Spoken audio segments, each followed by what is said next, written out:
Salut et bienvenue sur la chaîne de Monkey EDC. Alors on a fait des vidéos sur les couteaux depuis quelques temps. Je ne vous ai pas fait les vidéos concernant ma rotation de couteaux mensuelle puisque elle correspondait aux vidéos des couteaux traditionnels que vous avez eu l'occasion de consulter.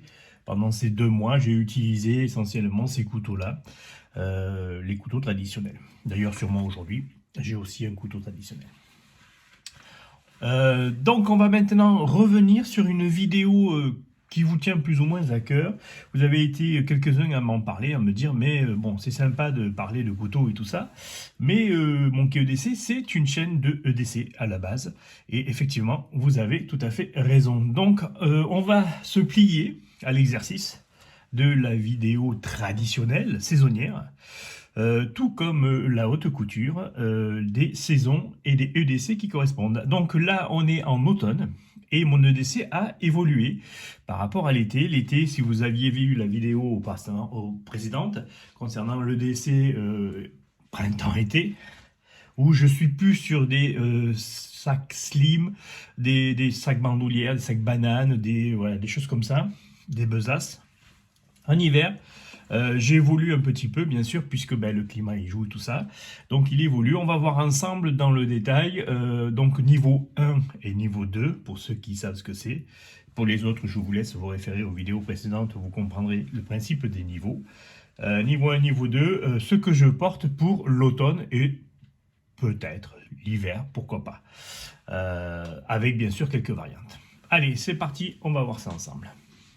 Donc EDC niveau 1, généralement en automne-hiver, je vais porter toujours une casquette, un chapeau, un bonnet, toujours, parce que du coup, voilà, pilosité limitée commence à se faire ressentir avec l'âge, donc je me couvre la tête, puisque déperdition de chaleur par la tête, c'est super important d'avoir un couvre-chef. Dans les types de couvre-chef, je vais utiliser une casquette. Là, on est sur une casquette publicitaire de la chaîne La Vilaine Mémère, voilà, que je lui avais pris, parce que je trouvais le système assez sympa. Et puis, bon, ça peut très bien fonctionner pour le survivalisme pour elle ou pour le décès pour ma part. On peut aussi se retrouver comme ceci, donc avec la casquette de chez Miltech, c'est ça, de la classique, du chapeau. Voilà, en gros, en règle générale, je vais toujours porter une casquette. De temps en temps, je vais porter une casquette plus classique lorsque je sors en ville avec madame ou des choses comme ça. Mais sinon, la plupart du temps, ce genre-là de chapeau. Des lunettes sur moi, toujours. Lunettes presbytie, donc pour voir de près. Toujours accrochées généralement au col de la chemise ou au col du t-shirt. Et puis, bien sûr, sur la tête des fois, lorsque j'en ai besoin. Poche avant gauche pour moi, hein, pas pour vous, mais pour moi, avant gauche, je vais avoir toujours un porte-carte. Donc là, on est sur un petit modèle bien sympa, tout en cuir. Voilà. Généralement, je vais utiliser des petits modèles comme ça. Là, on est sur un petit modèle porte-carte tout simple, hein, on peut rentrer quelques cartes dedans. Là, on est sur Lost Dutchman Laser, voilà, de cette marque-là. Un petit porte-carte que j'avais trouvé sur le site Etsy.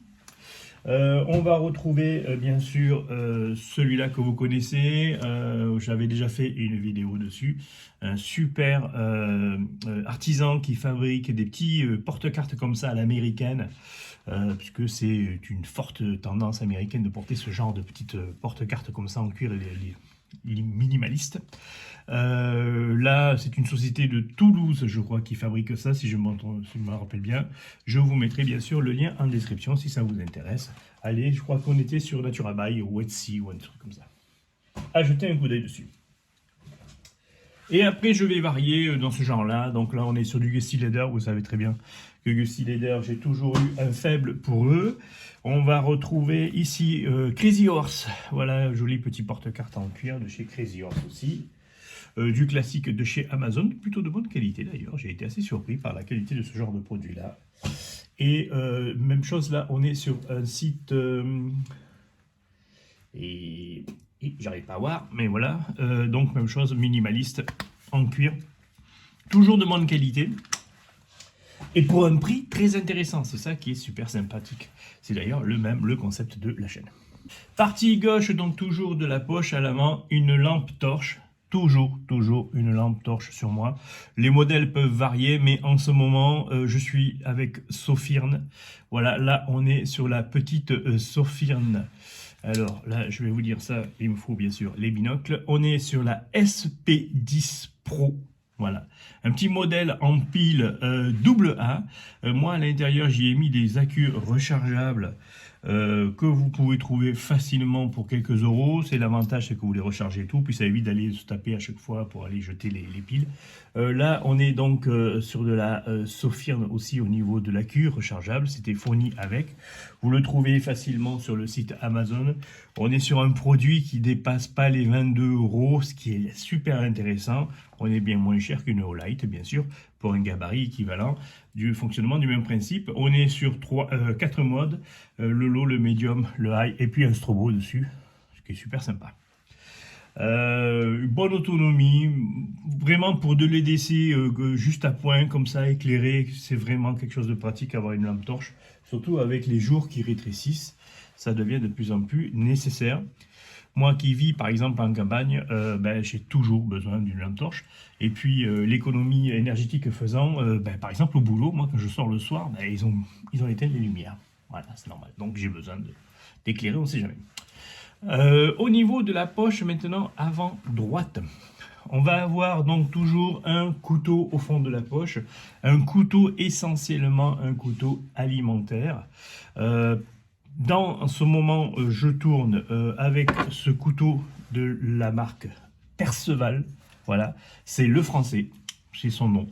Voilà, le couteau, le français Perceval, un super petit modèle. On n'est pas non plus donné en termes de tarifs, c'est un petit plaisir que je me suis fait. En ce moment, je tourne avec celui-là, mais vous avez pu voir sur les vidéos, j'ai d'autres modèles qui circulent dans ma poche en rotation. Celui-ci est le couteau du moment, le Perceval, fabrication française de très bonne qualité, j'ai été assez surpris. Par contre, le prix est quand même assez excessif. On est aux alentours des 180 euros, entre 150 et 180 euros selon où vous le prenez. Là, moi, je l'ai pris dans une coutellerie sur Bonne, mais vous pouvez le prendre sur un site internet, ainsi de suite. C'est quand même pas donné. Et selon la finition de l'essence de bois, ça peut monter très vite dans les 200 et quelques euros. C'est quand même un sacré coup. J'ai d'autres couteaux qui valent moins cher, mais bon, ça, c'était un plaisir. Dans ma rotation des couteaux alimentaires qui peuvent circuler dans ma poche en ce moment, on peut se retrouver avec celui-ci. Vous en avez déjà fait une vidéo. C'est l'âme du pèlerin. Voilà un couteau qui vient de la région d'Auvergne, d'Aveyron, excusez-moi. Voilà, un modèle que j'aime bien. J'aime bien, moi, finalement, ce genre de matière, comme ça, de couteau assez brut, comme ça. Voilà, généralement en noyer, c'est un bois que j'affectionne bien particulièrement, le noyer. Dans ma poche aussi, toujours en noyer, on va avoir le Morésien. Voilà, un couteau aussi que je vous avais présenté. Celui-là, en ce moment, il tourne dans mes poches en rotation. On va retrouver couteau d'artisan, c'est quoi? Je crois que c'est la forge de lance ou un truc comme ça. Sur Etsy, donc ils ont ce modèle-là, même chose, vous voyez, toujours en lame carbone. Les autres c'était en lame inox, mais celui-là en lame carbone XC75. C'est une lame forgée pour celui-ci, et le manche étant, je sais plus, mais voilà. Et puis bien sûr, toujours dans mes rotations de couteaux, un Jean-Charles Laine. Alors celui-ci ou le Courtois ou un autre modèle, mais voilà, généralement le Jean-Charles Laine, celui-ci étant le premier qui m'est fait en duel de tonneau. Voilà, mais donc je retrouve aussi d'autres modèles de chez lui, puisque j'en ai quelques-uns, mine de rien, avec le temps. Et c'est un coutelier que moi j'apprécie beaucoup, puisque pour moi c'est un coutelier, vu la qualité des produits qu'il propose, au tarif qui reste tout à fait abordable, et c'est quelqu'un vraiment qui est super intéressant. J'espère qu'il va se remettre à faire des couteaux, parce que ça devient vraiment nécessaire pour la communauté, que ce genre d'individus continue et perdure avec le savoir-faire qu'ils ont. Et pour finir, en ce moment, ce qui tourne dans mes poches, un Schlotzer, je crois que c'est ça, Schlotzer, ouais, Ouais, je crois que c'est ça. Un couteau que j'avais récupéré à notre ami Bélos. Voilà, un modèle bien sympa, moi j'aime bien. Je crois que c'est le Canif, je dis pas de bêtises, un truc comme ça. Voilà, avec toute sa petite perle et tout.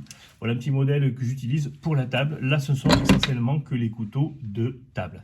J'ai toujours sur moi aussi un autre couteau. Généralement, je vais avoir ce qu'on appelle un couteau-outil. Je suis revenu dans le principe du tout début de ma chaîne où j'avais toujours un couteau pour alimentaire et un couteau-outil. Je suis revenu dans ce principe-là de couteau-outil. En ce moment, je tourne aujourd'hui, par exemple, avec ce Camps Plus de chez Ontario. Voilà.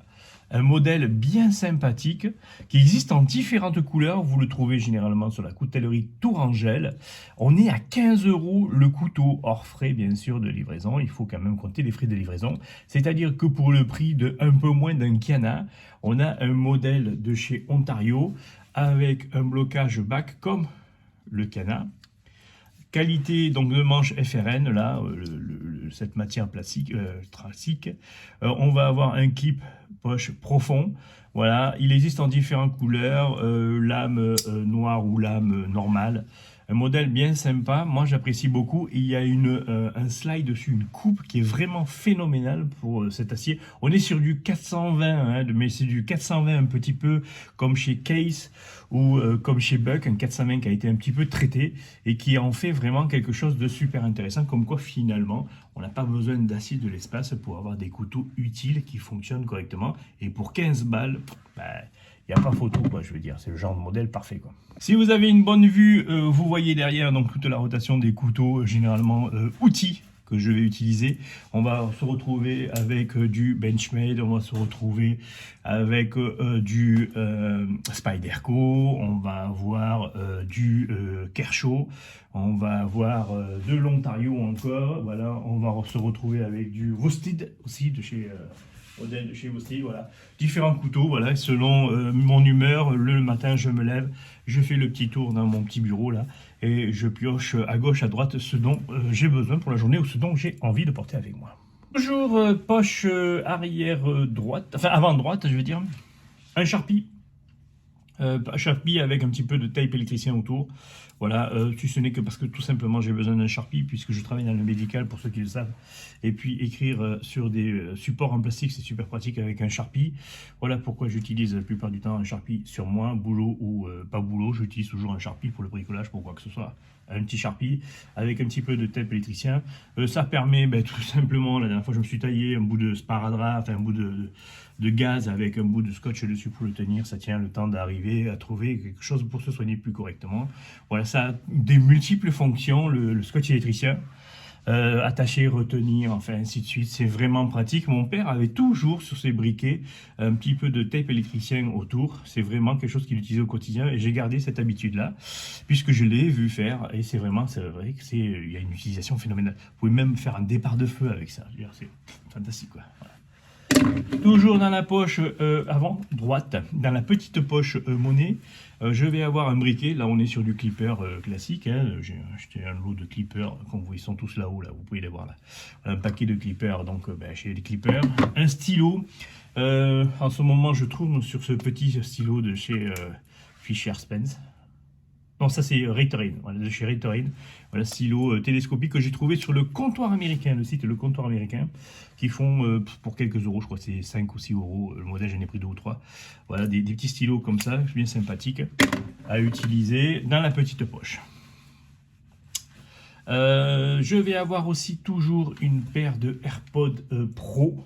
Alors parce que je suis la plupart du temps, comme vous le savez, chez Apple, mais des fois j'ai de l'Android, donc j'ai aussi des écouteurs Android, mais là donc les AirPods Pro 2 pour écouter de la musique, passer un appel téléphonique en cas de problème quoi que ce soit, avoir les mains libres et pouvoir passer un appel, voilà, c'est vraiment quelque chose de très pratique. Ça m'arrive moi souvent de devoir faire intervenir auprès d'une personne et de devoir communiquer par téléphone avec une autre personne.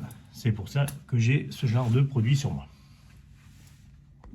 Poche donc arrière droite, on va avoir le téléphone, donc bien sûr un iPhone, on est là sur le 12.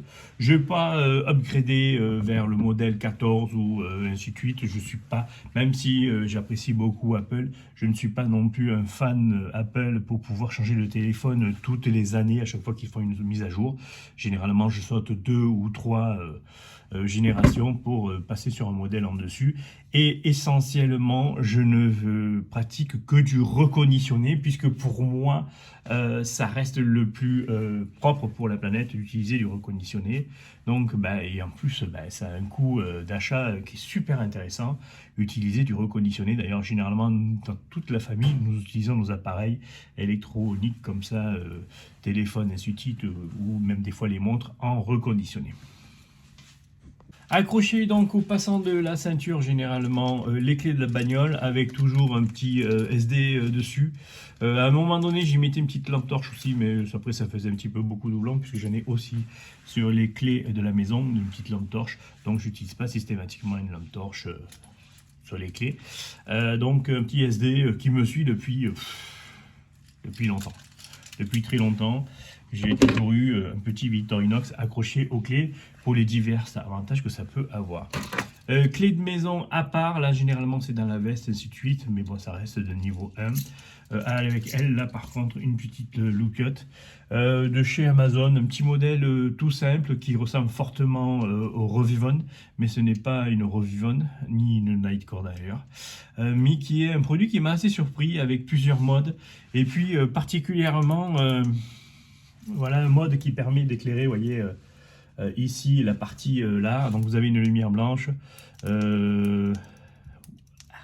avez une lumière verte, ainsi de suite, puis vous pouvez changer dessus, je vais y arriver, voilà, et puis vous pouvez varier pour avoir d'autres couleurs rouges, ainsi de suite. Ça fait 300 lumens, je crois, un truc comme ça, hein. C'est quand même... ça fait une luminosité super importante, 300 lumens comme ça pour éclairer les clés et tout. Des fois finalement ça sur vos clés suffit, hein, vous n'avez pas besoin de lampe torche supplémentaire. Moi je suis fanat des lampes, donc effectivement, et des couteaux, donc c'est pour ça que j'en ai toujours du doublon, mais c'est pas utile avec ce genre même de produit là, suffit largement pour éclairer pour le quotidien lorsqu'on est en urbain ou semi-urbain, comme pour ma part je suis aussi à la campagne une bonne partie du temps. Voilà pour ce que je porte en niveau 1, et maintenant on va voir le niveau 2 avec l'emport qui me suit en ce moment, le coup du cœur. Vous allez voir ça, je n'ai pas cherché bien loin, je suis allé chez Decathlon leur prendre un sac que je trouve bien sympa. Ici, voilà. Voilà un super sac que j'aime beaucoup. De chez Quechua, voilà, on est sur le NH500 pour ce modèle-là en 23 litres. Vous allez voir, il est plutôt, moi je trouve, super bien foutu, surtout pour un mode urbain et même des fois sorti un peu week-end. Eh ben, il fait largement le taf. On va voir dedans comment il est composé. Pour le loisir, le boulot ou les petites sorties en ville, ce sac reste l'idéal pour moi, puisqu'on est sur un rapport qualité-prix très intéressant. Généralement, Decathlon est connu pour ses rapports qualité-prix. C'est un sac qui a vraiment été pensé pour l'homme moderne, entre guillemets, et pour l'utilisation qu'il peut avoir besoin au quotidien d'un sac. Donc, à l'intérieur, on peut très bien porter différentes choses classiques, et ainsi aussi une partie informatique, ce qui est de plus en plus le cas de l'homme moderne, de transporter avec soi un ordinateur portable ou une tablette. Alors il est composé de plusieurs poches. On a ici donc à l'avant une poche qui est assez grande, hein. On est sur un format A4. On peut largement y rentrer des choses dedans. Moi, en dépannage, je vais avoir toujours une frontale en secours pour pouvoir toujours la même chose, avoir une lampe qui se libère les mains. Alors en ce moment, je tourne avec celle-ci. Je peux tourner aussi avec de la Nightcore, ainsi de suite, en frontale, ou de la Sofirm en frontale aussi, puisque j'ai de la Sofirm en frontale. Un petit bloc de post-it pour laisser des annotations à gauche à droite, toujours important. Un multitool. Alors là, en ce moment, c'est le Switch Amps, mais selon les périodes, je peux avoir d'autres produits. Je suis quand même devenu plus Victorinox que Leatherman. Je préfère à la limite combiner un Victorinox avec une petite pince de chez Knipex pour avoir un duo parfait que d'avoir un Leatherman tout complet. Une petite microfibre pour nettoyer les écrans et ainsi de suite. Paquet de Kleenex toujours classique. Un briquet de secours. Et alors ce petit système là de recharge secours entre guillemets de chez InCharge, voilà, vous avez donc à l'intérieur de ce système là la possibilité de charger différents devices. Donc que ça soit du USB-C, USB-C vers USB-C, du USB-C vers du Lightning, du USB-A vers du Lightning ou du USB-A vers de l'USB-C, ce qui est à l'heure actuelle ce que l'on retrouve le plus souvent. Ça permet par exemple de charger mon téléphone avec une powerbank ouverte dedans, ou alors ma lampe, si j'ai des lampes en recharge, ou différents petits objets, mes AirPods et ainsi de suite, si jamais j'ai besoin d'un moment d'énergie en secours. Le port du sac est très confortable, puisque comme vous pouvez voir, il y a des meuletons de chaque côté, avec ici une partie pour le bassin qui est super intéressant. On va retrouver sur les bretelles une petite partie tissu élastique pour y glisser généralement une paire de lunettes de soleil, de vue ou un téléphone, mais selon les modèles de téléphone, ça rentre ou ça rentre pas. Mais bon, vous voyez, donc généralement vous pouvez y rentrer un téléphone. Ça fait quand même un bon encadre à porter dessus. Mais ça c'est possible tout à fait de faire ça. D'ailleurs, c'est fait pour ça, il y a le petit logo qui vous le rappelle. De chaque côté, vous allez avoir des poches, la même chose, la même matière en tissu élastique pour y glisser des gourdes, un trépied ou quoi que ce soit. L'avantage qu'il y a de ce sac-là, c'est qu'elles sont fermées, c'est-à-dire que c'est sécurisé, c'est protégé. C'est un petit peu des perlants au niveau de l'eau. Ça protège de l'appui si jamais vous voulez y glisser quoi que ce soit. Et puis surtout, moi je trouve que c'est plus sécure, ça évite que ça tombe au moment lorsque vous courez ou lorsque vous déplacez vite. Là ici, c'est maintenu. On a la partie ici. Une petite poche secrète dans laquelle vous pouvez glisser, alors qui fait toute la longueur, dans laquelle vous pouvez glisser différents produits. Moi j'y mets un téléphone de secours et puis un petit carnet où j'ai quelques codes importants, des choses comme ça que j'utilise au quotidien. On va rester sur l'extérieur. Ici donc vous avez sur toute la longueur une grande tirette qui vous permet d'accéder au compartiment informatique. Donc lorsque vous avez votre ordinateur dessus, vous n'êtes pas obligé de tout dérouler le sac, vous pouvez directement y accéder par cette partie-là et puis le remettre lorsque vous avez besoin de faire des choses comme ça. C'est super bien conçu, c'est pas nouveau, hein, de plus en plus de sacs le font, mais c'est vrai que pour 40 €, ce sac qui propose cette diversité d'accessibilité, moi je trouve ça super sympathique. Même chose de l'autre côté, on a donc pour la partie à l'avant, une tirette qui fait toute la longueur, ce qui veut dire que vous pouvez accéder sans avoir à dérouler le roll là qui est ici, sur le principe des vélos cyclistes. Par contre, donc ici c'est sécurisé par cette petite languette, donc vous êtes obligé de pousser pour pouvoir accéder à la tirette. Et vous avez un accès rapide sur tout l'intérieur du sac, si jamais vous avez besoin d'y accéder. Et ça c'est super sympa. Lorsqu'on déroule ici, il y a une partie velcro. Voilà, et le sac en haut ou en bas peut s'ouvrir des deux côtés, pour avoir une ouverture complète en forme de portefeuille ou de livre.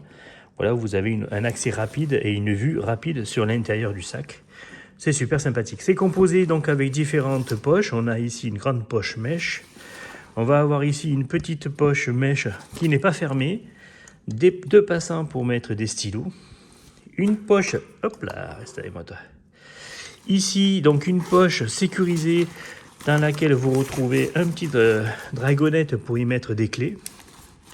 Moi, j'y ai mis une bombe à poivre, puisque je finis tard le soir, en centre-ville, et que la partie sécurité peut être intéressante. Je n'ai pas eu à m'en servir, mais c'est surtout en fait, j'ai eu le problème avec un chien errant, et je me suis dit qu'à partir de ce jour-là, je ne me laisserai pas plus avoir, donc je me porte une petite bombe au poivre pour éloigner les chiens, puisque celle-ci est efficace sur les chiens. Ici, donc de chaque côté à l'intérieur, ici et ici, vous avez des passants mèches qui permettent d'y glisser des bouteilles. ou une power bank. Par exemple, de ce côté, il y a une sortie qui est ici, qui permet de sortir le fil de recharge d'une power bank que vous pouvez glisser ici dans cette partie-là. C'est super bien informatique. À l'intérieur, je vais avoir un scialume. Je vous rappelle que je travaille dans le médical et que souvent je suis amené à faire des interventions, donc ça peut être sympa d'avoir une scialume pour se repérer, se signaler au bord de la route en cas de problème. C'est surtout pour ça que je l'ai. Un petit paquet de lingettes désinfectantes pour les mains, nettoyantes, enfin ainsi de suite, si vous touchez des choses un peu crado. Mon kit pique-nique, puisque je bouffe au boulot. Donc je me suis... alors j'ai celui d'ici, ou sinon le kit de chez, comment ça s'appelle, Opinel.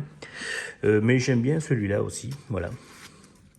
Là, en fait, il me suit, c'est parce que la dernière fois, on est allé à pique-niquer à la campagne, et donc j'ai pris cette version-là. Mais lorsque je suis en ville, je prends plutôt la version Opinel.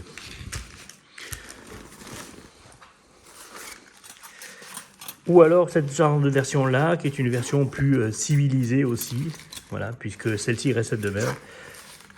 Mais là, donc, on est sur un ustensile couteau, fourchette, cuillère, voilà, en inox, des plus classiques.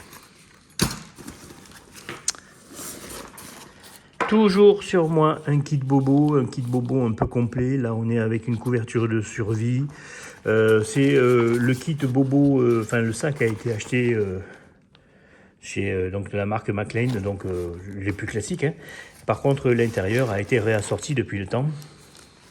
Donc, on va y retrouver généralement, voilà, un petit triangle pour les bandages, du scotch, du pansement médical, quelques médicaments de bobologie, de la gaze, des désinfectants. Voilà, donc du nécessaire de bobologie, mais qui peut faire aussi de l'urgence.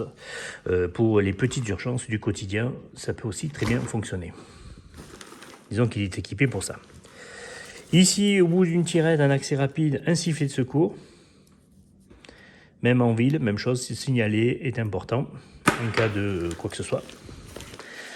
Prévenir, simplement, alerter, quoi que ce soit. Enfin, ça fait partie des règles de sécurité. Prévenir, alerter, s'éclairer et puis se soigner, voilà, se signaler. Tout ça fait partie des règles de sécurité, que ce soit en ville ou à la campagne.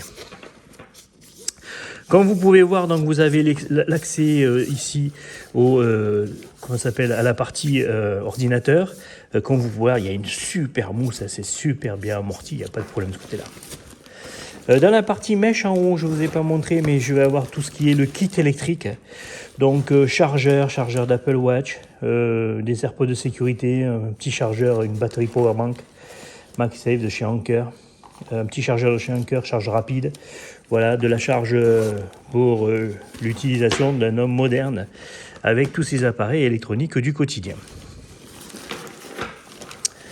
Ici, on va avoir un petit bandana pour se couvrir, toujours la même chose, se protéger, se couvrir du froid, de la poussière, de la pollution. Très important, surtout lorsque vous vivez en milieu urbain. Toujours dans le principe de protection, je vais avoir un petit stock de masques de protection, puisque le Covid revient, mais bon, il n'y a pas que ça, simplement donc se protéger pour différents virus de l'hiver peut être judicieux finalement.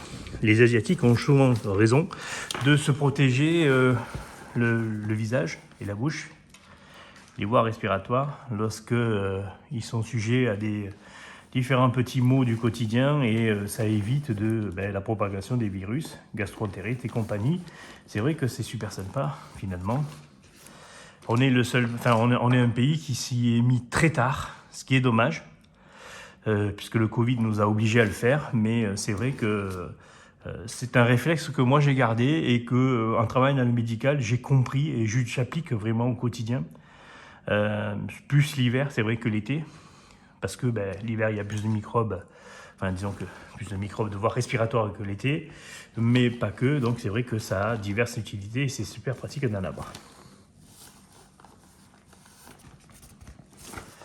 Donc comme vous pouvez voir, il y a une belle contenance dedans, puisque en fait, le sac peut être rallongé sur cette partie-là ou roulé si jamais vous n'en avez pas besoin. Normalement, il est donné pour 23 litres, mais bon, on peut largement y mettre plus. Si vous avez quelque chose d'important à porter, vous voyez la place qui reste, si j'ai des courses à faire, acheter 3 boîtes, des conneries comme ça peut rentrer dedans sans aucun souci. Il y a largement de quoi y glisser là-bas. Si vous avez une veste de protection de pluie, vous pouvez la glisser aussi dedans. Un parapluie, on pourrait aussi le rentrer dedans. Voilà, c'est vraiment un sac qui a une polyvalence super intéressante. Je ne vous ai pas montré, mais à la partie en bas, donc ici, il y a une partie imperméable renforcée pour protéger, donc qui est étanche. Qui est déperlant à l'eau et ainsi de suite, ce qui évite le contact si vous devez le poser par terre. C'est vrai que c'est super pratique. Et puis d'un coup d'éponge, ça se nettoie facilement. Voilà. J'avais son prédécesseur qui était composé un petit peu différemment, qui était plus petit. Dans son gabarit, il faisait que 16 litres. J'en étais super satisfait. Et donc cette version-là, plus moderne, avec ce tissu un peu comme ça, comment ça s'appelle, casual, moi j'aime beaucoup. Je trouve que ça fait très urbain. Et puis ça passe partout, gris comme ça. Ça fait pas... comme ça s'appelle Tacticool, comme d'autres sacs pourraient le faire. Je m'éloigne petit à petit de ce côté-là Tacticool. J'ai toujours des sacs Maxpédition et ainsi de suite, hein, j'en utilise encore régulièrement, mais c'est vrai que pour le boulot ou pour les sorties vides, je vais plus utiliser ce genre de sac-là passe-partout, qui évite la convoitise et puis surtout tout de suite la catalogisation, parce que lorsque vous baladez avec un sac un peu militaire, tout de suite vous êtes catalogué. Hein. Donc on évite ce genre de choses-là, ce qui nous évitera de se faire remarquer. La meilleure protection étant bien sûr la discrétion.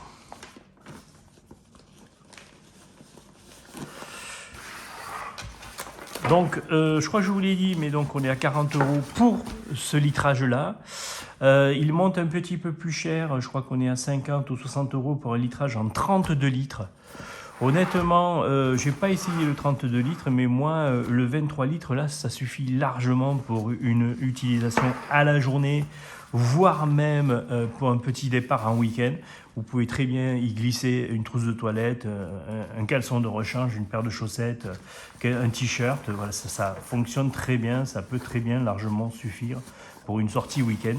D'ailleurs, la plupart du temps, lorsque je me déplace à la maison de campagne, j'emporte simplement ça, j'y mets dedans mon ordinateur avec les câbles de recharge de mon ordinateur, mais ça me suffit largement, j'ai pas besoin d'avoir en plus une valise ou quoi que ce soit. Avec ça, pour 48 heures, ça me suffit largement. Et je ne vous ai pas montré, il y a une petite partie ici qui est propre à Decathlon, donc c'est leur système, vous pouvez y glisser dedans une petite loupiote réfléchissante ou lumineuse si jamais vous voulez vous signaler, ça peut être important aussi. Je vois encore trop régulièrement des enfants qui vont au collège ou à l'école au bord de la route le matin très tôt avec le soleil qui se lève à peine, se balader habillés généralement en noir avec des sacs noirs, on ne les voit pas lorsqu'ils traversent la route, il faut faire super gaffe. Donc c'est vrai que si signaliser, pensez à signaliser, à vous signaliser, ça peut éviter les problèmes parce qu'il y a encore beaucoup de piétons qui se font enfourcher par des voitures parce qu'ils sont omnibulés sur leur téléphone, ils ne font pas attention, ils sont au téléphone, ils regardent le téléphone, ils écoutent de la musique, ils ont les AirPods, ils sont coupés du monde extérieur et ils traversent la route. Et même si effectivement l'automobiliste doit faire attention, je pense qu'il est important que les deux fassent attention, ce qui évitera que l'inattention de l'autre soit le problème de l'un. Je vous remercie pour le visionnage. Si vous avez des questions, des commentaires, comme d'habitude, vous les mettez en bas. Si vous auriez rajouté quelque chose d'autre ou si vous avez des idées supplémentaires, n'hésitez pas. Moi, là, c'est une utilisation que j'ai à l'heure actuelle. Ça peut évoluer un petit peu. Il y a peut-être des éléments supplémentaires qui s'y rajoutent ou d'autres qui s'en enlèvent selon le moment. Là, je vous ai dit, pour l'instant, j'ai pas mis tout ce qui est, parce que le climat le permet, tout ce qui est protection de pluie, tout le reste, puisque j'en ai pas besoin dans l'immédiat, ni parapluie. J'ai un parapluie aussi dans la voiture. Mais bon, effectivement, on pourrait aussi rajouter tout ceci. Sur ce, je vous souhaite une bonne journée, je vous dis à très bientôt. Et puis, n'oubliez pas de vous abonner si ce n'est pas déjà fait. Merci bien.